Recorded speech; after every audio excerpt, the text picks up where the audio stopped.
Okay guys, I haven't forgotten about our friends, but I haven't checked on them in a couple of weeks, so cross your fingers that everything's okay. Let's take a look.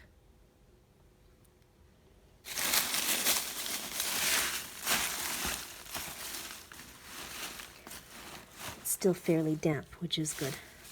Oh, I see them. They're still not social distancing. Oh dear.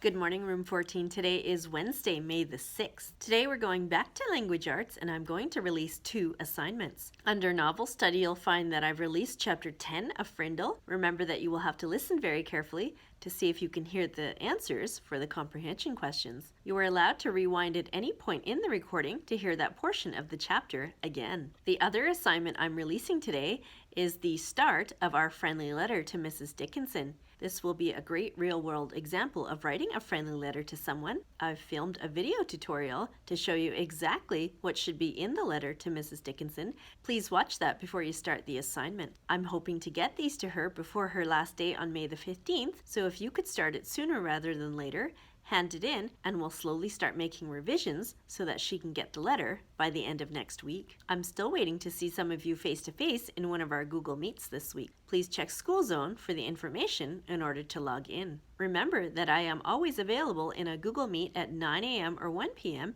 if you need help with any of the assignments. I'm going to attempt another rack run tomorrow, rack 3.0.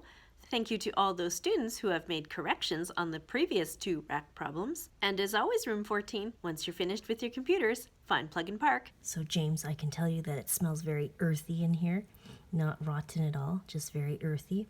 And it looks like there's quite a bit of castings. We're going to have to transplant them very soon. I've got a bowl of celery here that I've cut up into small little chunks. And I'm going to feed them. Say goodbye, guys. Say goodbye. Say goodbye.